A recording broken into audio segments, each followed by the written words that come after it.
All right, so in our first example, we have the rhinovirus typically causes common colds. In a test of effectiveness of echinacea, it's a medicine a lot of people take, 40 of 47 treated with echinacea developed rhinovirus infections. So that's a lot of people that got sick, right? In the placebo group, 83 of 103 developed the infections. Use a 0.01 significance level to test the claim echinacea has an effect. What I'm going to do is we'll go through and we'll do it says test.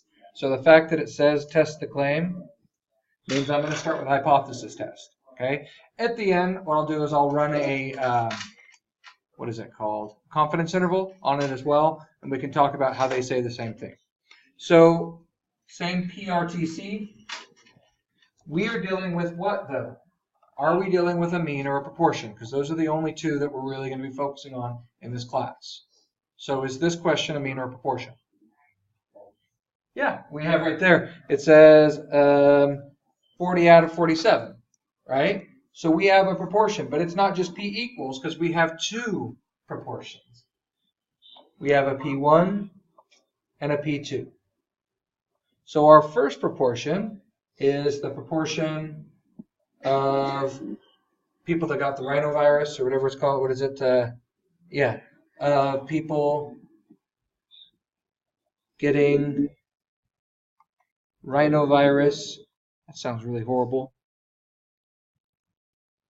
With, what was our first group? What treatment did they receive? And you have it on the paper in front of you, so you don't have to squint your eyes, right?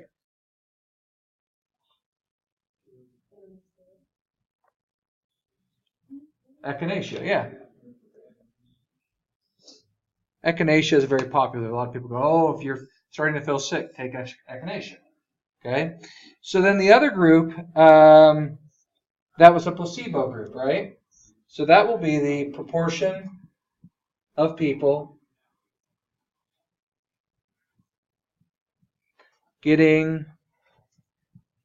rhinovirus, basically getting sick, with placebo.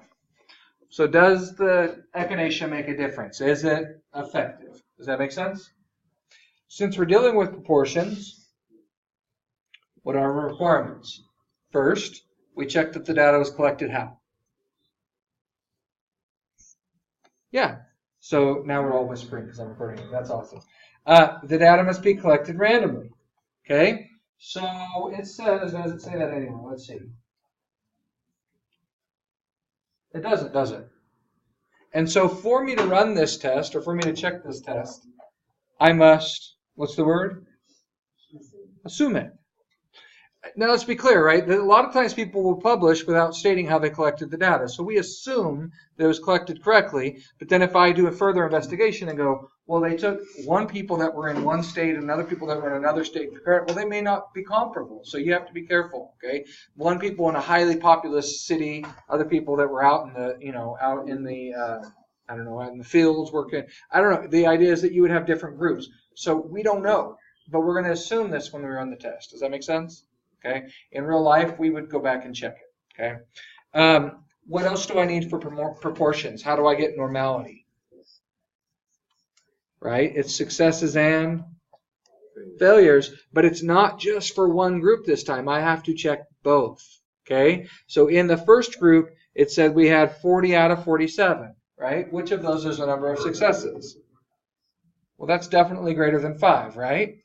And then what I do, and you can do this a couple ways, but I'll just put a little comma.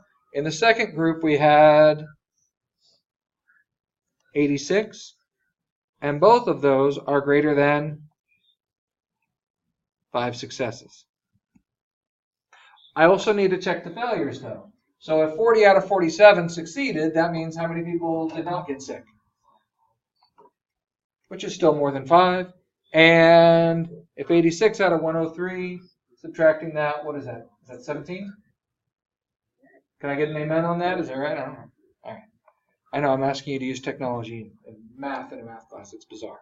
But either way, that's greater than 5. That would be failures. Now, if this is all done, then I'm ready to run the test. And they said specifically to run a test. So I'm going to do a 2 proportion Z, not interval, test. And this is where, and I don't know why this happens on the last test, but I had people that could run every single proportion, or I'm sorry, every single interval, ran them, got 100%. Every time I asked them to run a test, they were like, I don't know. And just threw away those questions. That bums me out. That most of those people still did pretty well. I had, I think, like 2 people that completely, utterly bombed the test. I'm like, did you not know what was going to be on it? And then I had like a couple people that just destroyed my test, got like over 100%, did really well. But I think most people that even if they did that, if they knew how to run the intervals, I think the lowest that we got on that was like a 60, 62%. And if you're doing your homework and you're doing well on the quizzes, you can score that on the test and still pass this class. Okay? So don't be devastated with that. But the fact that I'm running a test means what do I have to include here? We must have hypotheses.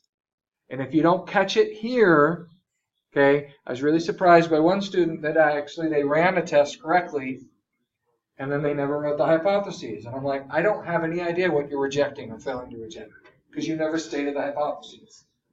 Okay? And it asks you to put it in the calculator. It asks you to designate. So I knew they had done it correctly, but you have to state the hypotheses. In the previous chapters, we always started with equal to a claim, right? Well, here we don't have a claimed amount. We're wondering if they're equal to each other.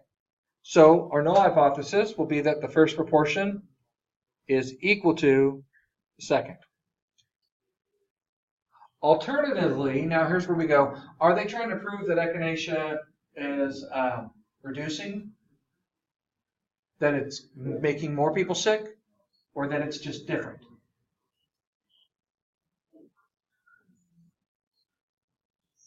Well, I would argue that it says it has an effect. If it's having an effect, if it's an effective medicine, then what should the proportion be?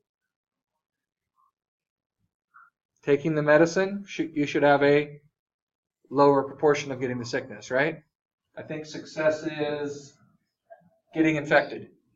I know, there's a lot to keep track of, right? So success would mean that the proportion of people who got infected taking echinacea should be, I think I could see where it's ambiguous, but I really don't see, it's like doing a diet test and saying, I want to prove that there's a difference. No, I want to prove that you lose weight, right? If I'm doing medicine, if I want to prove it's effective, I don't want to prove that it's just different. I want to prove that you actually have less people get sick. Okay? If that's the only thing you did on this entire thing that you did wrong, and that's, like I said, I feel like this one is written somewhat ambiguously, that'd be like a half point out of 5. It's not the end of the world. Does that make sense? So this is why we had so many people do so well on this test, on this last one, because if you follow the PRTC that I've outlined, you should have no problem doing these. Okay? The bad news is, if some of you didn't learn how to run these tests on the last actual test, it hurt your grade. Okay. The good news is, if you didn't learn it last chapter, this chapter picks right up and does the same thing. So you should be really good at it by the end of this chapter. Okay. So get through that practice. It will benefit you. All right. Enough talking. Let's go to the calculator. I'm going to open a calculator page. So I'll do that real quick. And we're ready. I think we have the statistics we need to just run this test.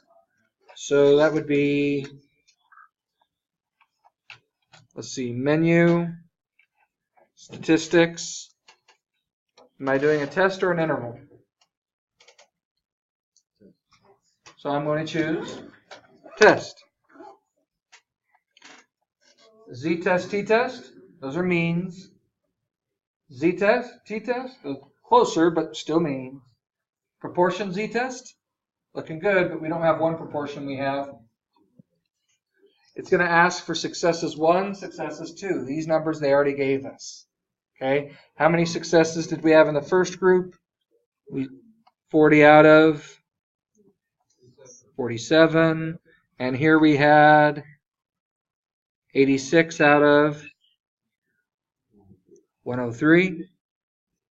And I'm going to verify if this is, if the echinacea meant you were less likely to get sick. Okay, any questions on that before we continue? If you do it the other way, you're trying to prove echinacea actually had more people get sick. So, and I think the fact that we're trying to make the medicine effective means I want to reduce the proportion of people who got sick. If you do it the other way, it will be wrong.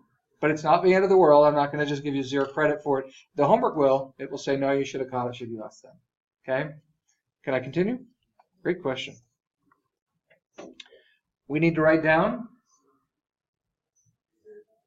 Z, p-value, and I think that's it. So Z is, what is that? Basically 0.25. So Z is equal to 0.25. What was our p-value? 0.6. It's rounded maybe a little much, unless it's 599. 598, I'll put 598 there. And that p-value sucks compared to any alpha level. Okay, but what is the alpha level they gave us? Yeah, I think it said 1% significance, right?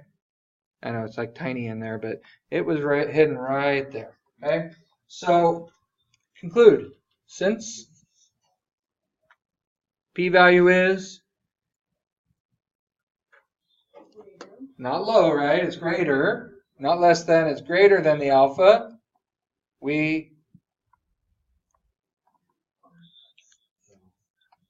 is fail to reject. Fail to reject what? Whatever the null hypothesis was, which we already claimed, right?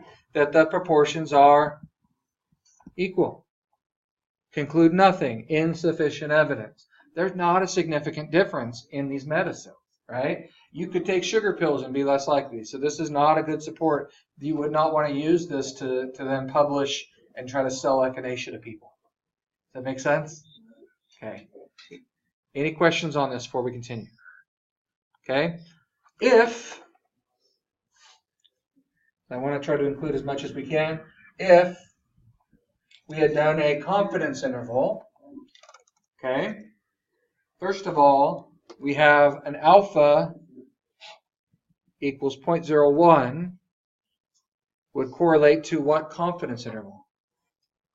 You're going to get it right this time because I told you. Yeah, because the first chapter I just said 0.99, it's close enough. Okay, but technically this was a one-tail test. And this is at the end of the notes. They actually do emphasize this a little more. So on a one-tail test, it would be 1 minus 2 times the alpha. So it would be a 0.98 or 98% confidence interval would match it. If you have no idea what I'm talking about, you need to listen to the notes. I'm trying to outline some main things you need for the upcoming quiz and test. Okay, but if you don't know what I'm talking about there, it's not an A basket issue, but it's something that you need to make sure you clarify. Okay, I love one of the, I don't remember if it was this class or the other one, somebody's like, what's a hay basket issue? Or what's a, it's like, was that you? Oh, what was it they said? No, it wasn't. I thought you were saying 8 baskets. Oh, 8 basket, yeah. Because, 8 baskets. No, I just thought it was, it's funny, just mannerisms, things that I just take for granted. But no, I love reading that comment, so thank you. That to me says you're paying attention, and you're not just mindlessly. Hay basket, and I still can't find it on Google. Really? So, I think you invented it. No. I've been to too many marriage conferences. Oh, is it? They talk about A basket issues, B basket issues. So yeah. Yeah, there's the wife over there going, All right, so what we're going to do is just run this interval and see how that works. So if we had done a 98% confidence interval, okay, so menu, statistics, this time I'm going to confidence intervals. Once again, Z and T are means. We're not even messing with that right now. 2 sample is what we'll be doing in this chapter, okay, but we're doing a proportion right now. But specifically what? 2 proportions. I'll need some help again. What was our successes on that? Everyone's shy now. 40 out of 40. And the other one was 86 out of 103. There we go. If I can push the right buttons. There we go. 103. And what's our confidence level? 0.98. If you did 0.99, it'd be close to it. It's not really huge, but to be technically right, this is what it would match up to. Okay? Can I hit OK? Going? Okay. What do I need to write down? Min and max. So negative 0.132 and positive 0.164. So negative point, was it 132? And positive point 164? And how do we conclude that then? I am 98% confident. That's a weird one, but it happens. That, what does a confidence interval do when I'm comparing two proportions or two means? Gives you a range Yeah, a range of the what though? Of the difference. The difference of the proportions. If I were to subtract the proportions, I believe that the difference of the portions is between negative 0.132 and positive 0.164. Does that imply a difference? What's the key number that's in our interval? 0. If 0 is in our interval, that means there's potentially no difference, right? Potentially no difference. Does this prove that there's no difference? No, but we just can't reject it. It's in our interval still. So they're potentially the same. The medicine was potentially ineffective. Does that make sense? All right. A study was done by body temperatures of men and women. Results shown in the table, assuming two samples are independent. Simple random samples, so that's useful. So that'll be useful. And assuming that they're selected from, so they're basically giving us the requirements on this. That doesn't mean we get to skip that part when I'm doing this on a test. I'll still state something so I don't check out my brain, but that makes that a lot easier, right? And do not assume that the standard deviations are equal. That's not going to happen. We don't deal with that. That would be that pooled test that they talk about. I've seen, I think it's even in this book, there's like a page that says pooled tests and why we don't use them. Okay? Technically, if I know that they have an equal standard deviation, I could pull the data. We don't mess with that here. So don't, it's very rare that that happens. Okay? All right. What do they ask for? Assume, they give me a significance level, and I didn't put the parts. These are actually built off the homework, so if you're doing the homework, they should help you kind of with those questions. But let's go ahead and start with the PRTC. P. What are my parameters this time?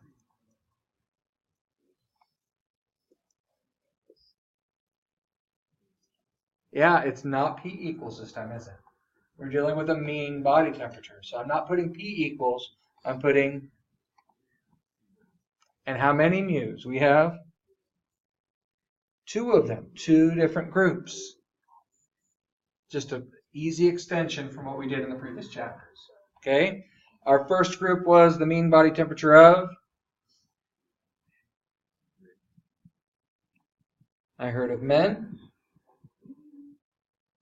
And we should put, I don't know, degrees, they do down there, degrees Fahrenheit versus this would be the mean body temperature of a woman. And we always say, oh, you know, the girls with their cold hands and cold feet. And so was there an actual difference in this group? Is there a change in the temperature? Does that make sense?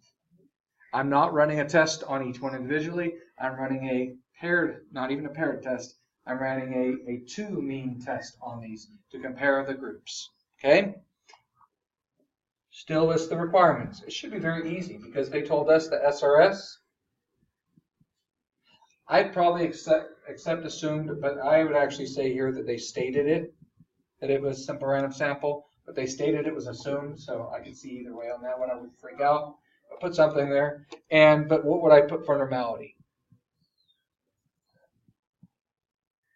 They said the data was, so I'm going to say that was also stated.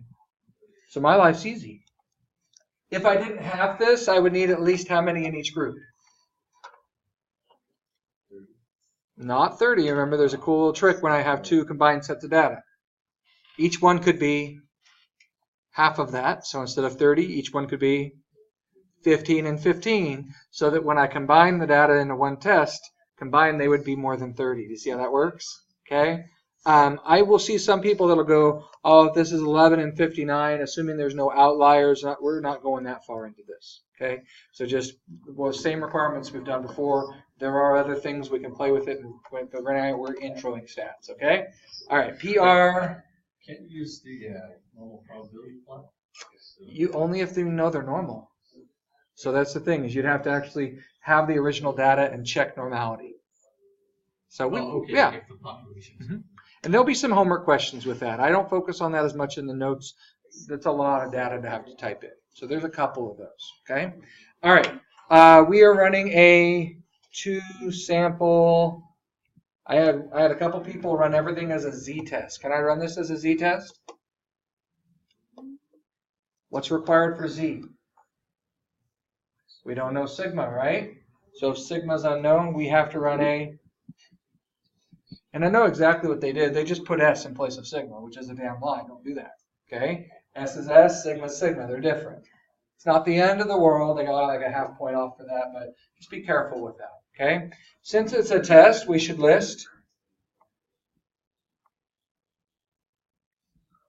hypotheses. Will be very similar to what we did last time, but instead of proportions, we have means. Starting by stating the two means are what? Always equal in our first statement, right?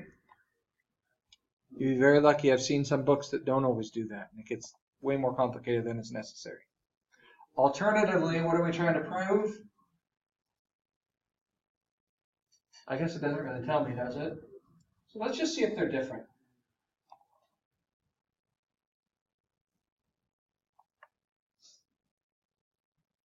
Are different. Okay? So if they're different, what does that mean? So mu1, there you go, not equal to. If I said I think guys are odder, it's an awkward statement, but I could say that, then we would have a greater than or less than. My wife would be very concerned if I was, yeah, it's okay. These are the jokes, guys. They're not that good, but that's all right. All right, are we ready to run the test? Okay. Menu, stats, going to tests again. But this time, instead of proportions, we're doing means. I don't see a 2 mean test. It's a 2 Z or T. Do the T. Data or statistics. Data means I have lists of data. This time I use the stats. What was our first mean? 97 point. What was our first standard deviation? Okay. What was our first sample size? It's interesting. Not a lot of guys in this, right? But if the data was collected randomly, it should still generalize to our population. Okay. What was our second mean? And I chose this example on purpose because the sample sizes are not the same. And I had one semester, I had one student that said, whenever they're not the same, don't run the test. That is a lie. I never say that. Okay. I think all the examples in the notes are the same, but they're not always the same, and we can still run the test. So be careful with that. Okay. What was the second standard deviation? 65. And last, what is that? 59. And not equal to pooled? Don't do it, it's a trap, right? That's assuming equal variances, so don't do that. I'm going to hit OK. Are we okay with that? Actually, I'm going to tab down and hit OK because I've had that issue before. So, all right, what do I write down? P-value above it. Not that far above it. The T, the P-value, the degrees of freedom. That's a messy formula. If you want to look it up, you can. Okay, so messy that a lot of books will actually, we used to cheat and just kind of use other degrees of freedoms. We have calculator can handle this. So this is our most exact answer. Okay, so our T 1.098. 1.098. Our degrees of freedom, what was it? 12 point something? 39? It's a mess, but approximately. P-value? 3 decimals will be fine. Versus they gave me an alpha of 0.01. What does this mean?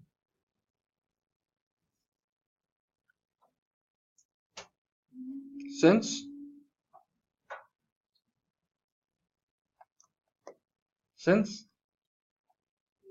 the p-value, once again, is greater, that's when we what? Greater means fail to reject. Be careful with that. I'm not asking you to memorize that. You can have that on a little note card. You need to know that, though, okay? We fail to reject that. The means are equal, conclude nothing, insufficient evidence. Based on this sample, are men and women different temperature-wise?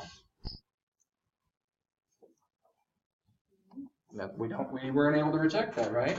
They're potentially equal. Predict then, if I were to run,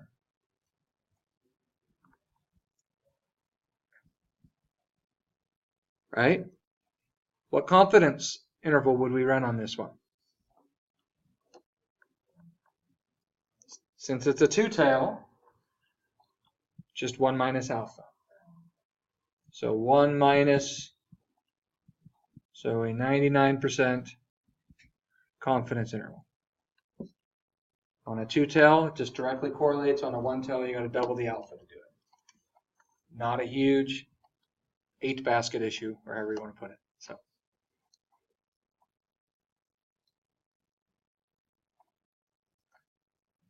predict, if I run this interval right now, right? Do you expect 0 to be in the interval? I have some people nodding. I have some people shrugging their shoulders. Right?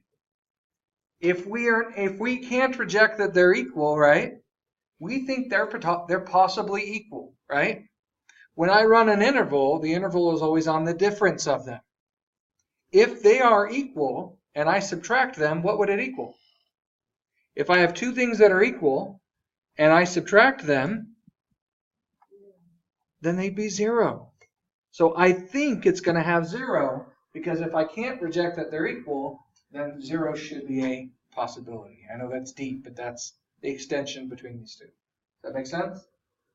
Let's see how it does. So menu, stats, confidence intervals this time, and we're doing a 2-sample T with statistics. And unfortunately, we got to fill all this crud back in. So where are we at? 97.78 and 0.83 and 11 and 97.49. Sounds like a good radio station. And 0.65 and 59. Just pulling that off that table from the question, right? Can I hit OK? ¿Por qué no? Did I mess up somewhere? Oh, probably shouldn't assume that, right? What was our confidence interval? I could pretend like I did that on accident or on purpose, but I missed it. So you're like, I know, I've seen your other recordings. I'm not perfect, but I appreciate that, because I would have ran this and at the very end went, damn it, I had to go back and change it. So anyway, thank you. All right. I do way better. Pooled? You're not going to need to worry about that. It's a trap. Don't mess with it. Okay? Hit OK? I think for me, I need to hit OK with enter here. What do I need to write down? Did it actually work? Mine is always, yeah, it did. Okay. The lower and the, so negative 0.512 and 1.092. Oops. So negative 0.512, is that right? And positive what? I am 99% confident that the difference in the means is between negative 0.512, and positive 1.092. What does that mean? What number's in the interval? And if 0 is in the interval, which it is, there is potentially no significant difference. We were not able to get results that showed that they were different. People have been lying to you all these years about the temperature of men and women. Okay? I think a more interesting study would be not necessarily the internal temperature, maybe the circulation. If you don't get good circulation, then your extremities get cold. Okay? Yep, right now. That's right. See, it's cold in this room, just further proof that hell can freeze over. Okay. All right. Last but not least, and this is chapter 10, and I have videos for this, and I'll have those updated here soon so you can start accessing those. But this is actually going to start with stuff we've already done, so this shouldn't freak you out. We are going to use technology, but before we do anything, you should be able to graph this accurately by hand. Okay? So yes, I will use technology to do this, but when I ask you to graph this, we're not just doing a quick sketch. You should be able to graph these points accurately. Okay? So when I look at this, they kept it pretty simple. Our x values range from a lowest of 4 and a maximum of 14. Do I need to shrink the x-axis? Could I? You can on scatter plots, but I could shrink it and start at 4. But if I just did 0, 1, 2, 3, 4, did that really take up that much space? So shrinking it really isn't practical this time. Okay? So that's 4, 5, 6, 7, 8, 9, 10, 11, 12, 13. I think 14 was our highest point. Is that fair? Now the y we need to be a little more careful on because our highest is 9 and our lowest is 3-ish, I think. Is that right?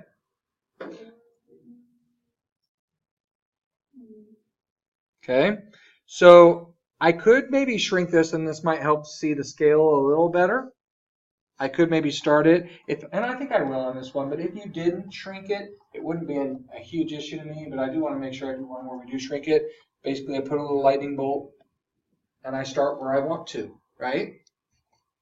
Do not ever do this on histograms. Scatter plots, we zoom in on the data we want to see, okay? So we said our lowest here was 3. And I need to go 4, 5, 6, 7, 8, 9-ish.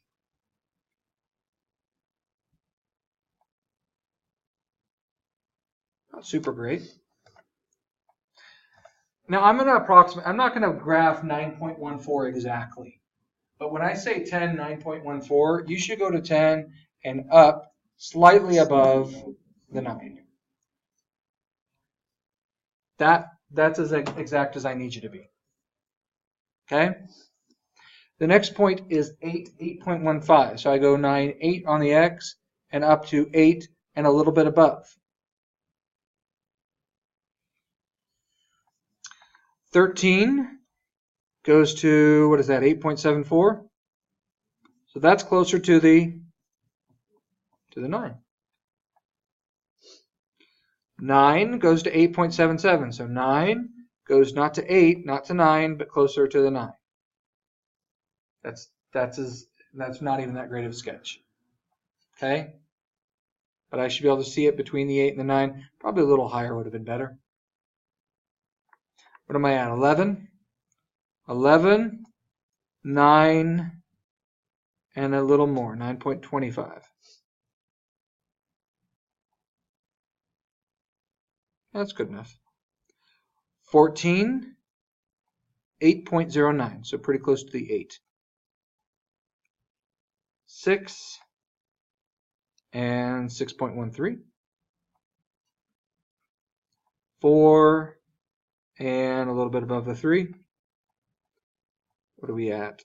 12 and 9.03? 9.13, sorry.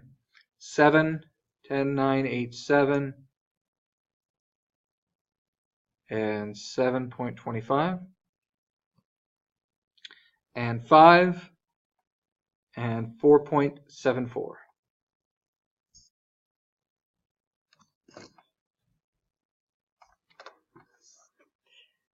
Everything we do, okay, and like I said, I'm going to do this in technology in a second. You'll see how sucky this is. But the idea is that I want it to be where I can plot the points and I can kind of match them. You're not just sketching and putting points on there like we did when we checked normality and all that. I need this to be more exact than that. Fair enough? Okay, so we'll still use technology to see it, especially when you're doing your homework, but on the test, expect at least to do probably maybe at most 2 scatter plots by hand. Okay? Everything we do in this course, we focus on linear regression. Okay, so I'm basically going to plot a line of best fit. I want to see if I can get a line that fits this data. Okay, right off the bat, when you look at this picture, does our data appear to be a straight line? So there's your first hint. Okay, they're going to want you to check linearity.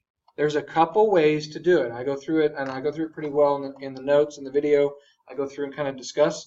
I want to show you kind of what they're going to do in the homework, and they go into even hypothesis tests on R and all that. I don't do it. Okay, I maybe leave one in the homework. If I did on accident, I don't know, but it's not an A-basket issue to me.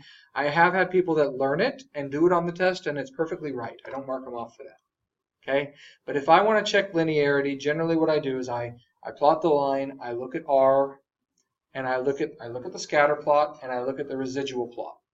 Okay, if you don't know what I'm talking about yet, you're fine, because I haven't actually, you probably haven't done those notes yet. That's okay. This is a little ahead. Okay.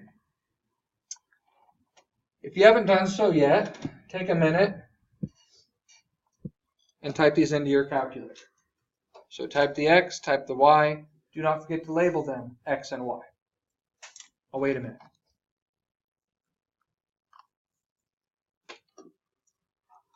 All right, so step 1. We need to be able to come up with what is called the least squared regression line. Least squares regression line. That's a lot of words. That's why we abbreviate it and we call it the LSRL. Least squared regression line. The form of the equation that I want for that is going to be y hat is equal to a plus bx. It's a linear equation. The y hat is because these aren't an actual points. What it is the y hat gives me a predicted y value. Now I'm going to mostly focus on just running this with the technology. That'll be about 90% of what you need for this chapter. This chapter tends to be really easy for people at the end of the semester because the calculator does most of the heavy lifting. There is a formula for calculating the least squared regression line. Okay, you need that for the test. I have that in the other video. I go through that. Okay, where they come up with the slope, where they come up. It's actually really interesting. And I have one question on the test that you have to do that way. I give you all the pieces, and you fill in the formulas to find the least squared regression. That's not what I'm going over right now. Okay? This is to help you get through the homework on these. Okay? So how do we get that? Well, there's a couple ways. First way is I can actually run it inside the table here. Okay? So when I do that in the table, I go to Menu, Statistics, and it's under calculations.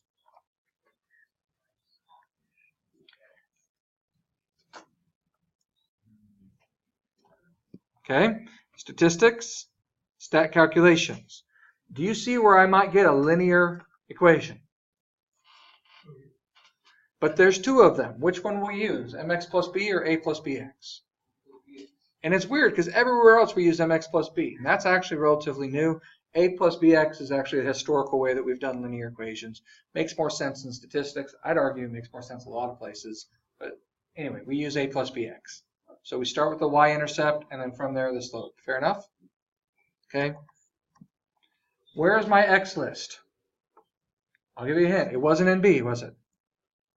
I had mine in. Change that to an A. You can also, since you named it, if you did name it, you can click the right arrow and you could choose the name, X, Y, whatever you named it. Okay? Where is my Y list? Too far. Jeez. Stop. Oh my goodness gracious.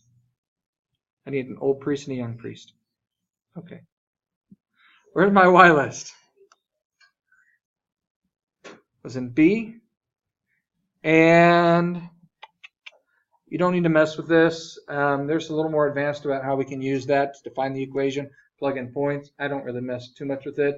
We don't have categories, so we don't need to mess with any of that. We just need to make sure the results are in. Well, not A or B, because that would go over the data we already have, right? So put them in C. Is that okay? Can I hit OK?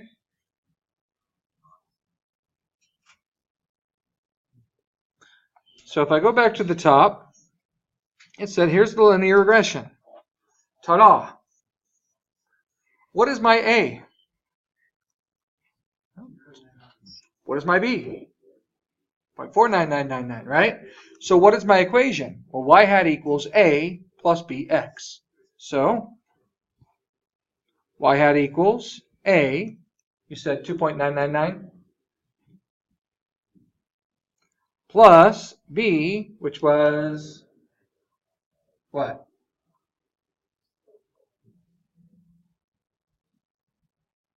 Times X. Any questions on that before I go on? Is it right? Is there a mistake? I see some people looking nervous. Okay. So far, so good? If I wanted to graph this, I could. It would have a y-intercept of 3 and looks like a slope of 1/2. So up 1 over 2. I could kind of sketch this out. I could draw this line. Okay? I will want you to do that eventually, but more or less we'll use the calculator to get a better sketch of that. Okay? Other things that you should know, you should be able to scroll down further. You will need R and R squared. We need both of those. So R squared is 0.665.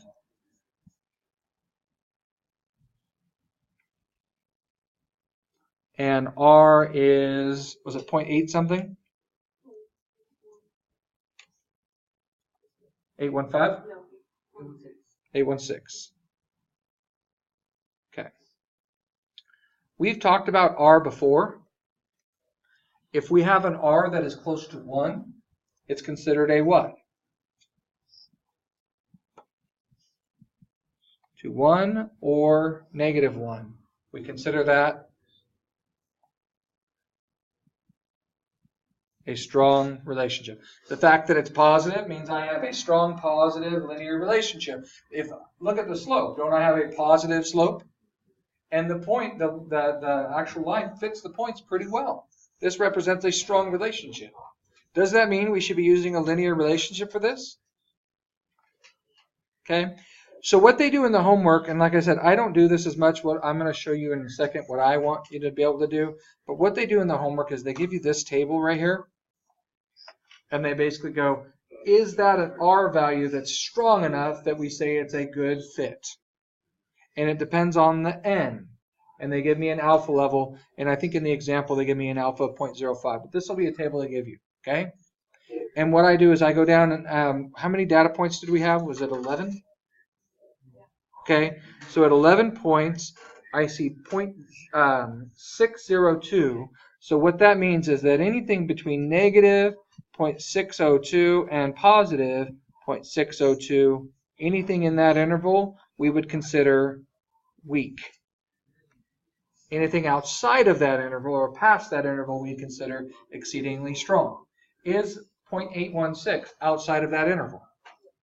So this would be evidence, 0.816 is evidence of a strong linear relationship. It's like, what the heck? It wasn't linear though, was it? That's okay. At the end, they'll have you go back and go, now look at the picture. Does it look linear? Right? Don't just check out your brain. R is not the end all. I think in the notes I also go and I show you there's like 4 different R values that basically give you they have the same exact R value, but only one of them really fits. Okay, so I'll have that in the notes to help reiterate that. Okay, so that being said, let's go back to the technology. If I want to graph this scatter plot, from the home screen, I go to our little purple data and statistics. I go down to the bottom and I click and I tell it to add the X. I go on the Y and I click it and I tell it to add the Y. Does that appear to be approximately what we sketched? Probably a lot better. Okay, at least mine was pretty bad. If I want to add the linear regression on here, I can. Okay, so menu, analyze. Do you see regression? And I can tell it to show. Do you see that line? Now this doesn't look like it's crossing at 3. Notice they shrunk the x-axis, so that's why. So be careful with that. Okay, the y-intercept was really close to 3, but the idea is that this would be kind of the sketch of the line through the points. Does this make sense? Okay. So have your line going through it, and then there's a couple more things I want to talk to you about with this. The next thing I want to talk to you about is, so this would be 2, we're talking about R and R squared.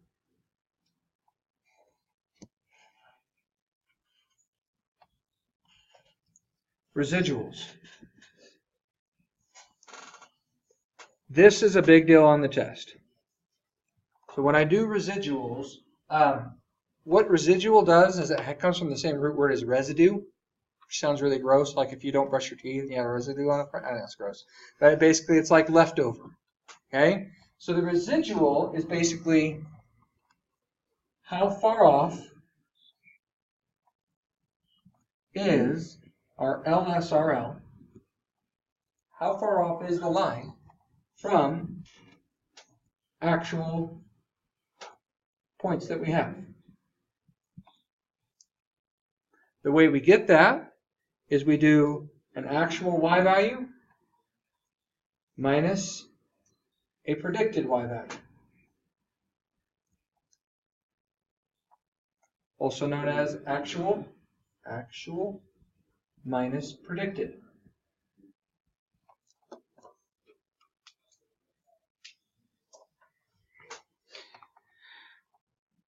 Looking at our picture, do you see the first 2 points? These first 2. Are they above or below the line?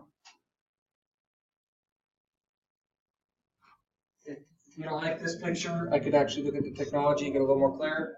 Look at those first 2 points. Are they above or below the line? They're below the line. So therefore, they would have a negative residual. They are below the line. The actual point is below what we predicted it to be. So it would be a negative residual. Negative residual. What if it fell on the line? Now this one doesn't perfectly, but then it would have a residual of 0 because we did on the line, right? Anything above it will have a positive residual, will be above the line. So the actual point is above what we predicted. Does that make sense? Okay. When I do a residual plot,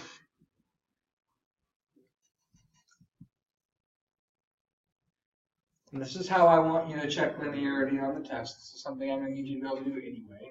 Okay. What we do is we plot all of the x values versus or against their residuals.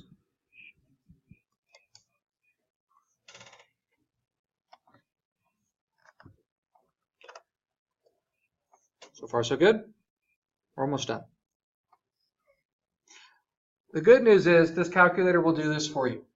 If you run the only way it does this though is you have to run the least squared regression first. Okay, so if you're doing the test and you're like, oh my gosh, why can't I do a residual plot? And I'll just try to nicely say, well, where's your least squared regression line? How is it going to get a residual if you don't have a line? Okay, so once you have that line though, you ready for this? This is amazing. I love how this does this. Menu, analyze. The minute I did regression, this one below it popped up. Before, go away. Before, there we go. Before, this bottom one was grayed out, but the minute I added the regression line, the residuals popped up. So now, see when I click, oops, undo, Control Z. All right, menu, I gotta stop talking. Menu, analyze, residuals. Do you see where it says show the residual plot? This is just a sketch. I don't need this to be exact. But do you see what we said? You remember the first 2 points? They fell below the line. They have a negative residual, don't they? You see the first 2 points on here? They have a negative residual. Do you see the point that fell right on the line, or pretty much right a little bit above it? There it is, right above that line. So this is what a residual plot looks like, and I do want this sketched.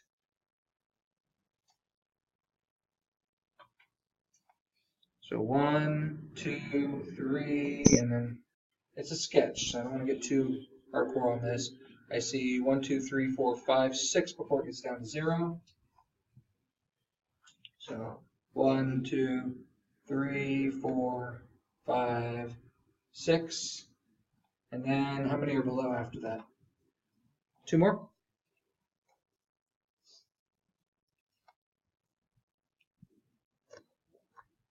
What it really is it's what? The x values versus the residuals. And what this x is, basically, this line right here, is or represents the least, or I'll abbreviate it, the LSRL. That line, the x-axis, represents our LSRL. Do you see how the points fall above it and below it? If you look at the picture before, as the points fall above and below, that line right there is the x-axis, and it's showing how the points fall above and below. Does that make sense?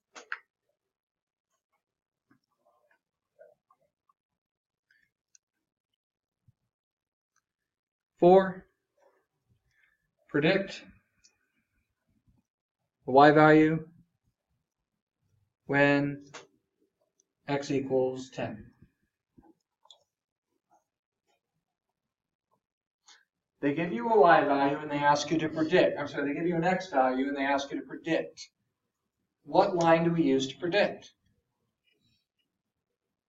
The LSRL is called the predicting line, or the predictive line. So I take that equation. What was it, 2.999 plus 0.4999 times x. And I take that 10 and I put it where? And we predict, based on our line, what the y value is when x equals 10. So y hat is equal to 2.999 plus 0.4999 times 10. Y hat is equal to, I hear some of you typing it in, that's good. What do we have? Should be about 8, a little less, 7 point something.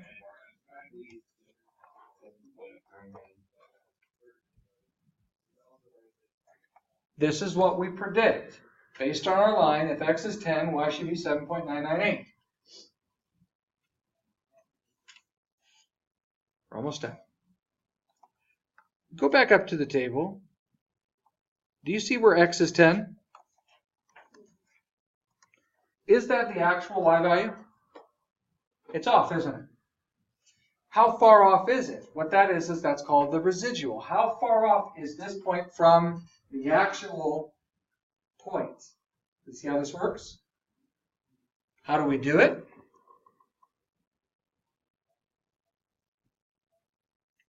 Find the residual for x equals 10. Do the actual minus the predicted. What is, see if I can get, come on, there we go. What is the actual y value when x is 10?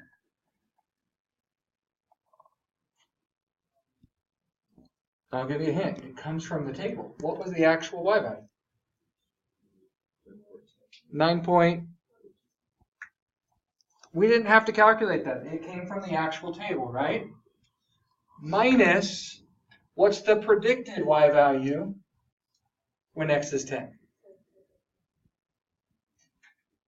What is 9.14 minus 7.998?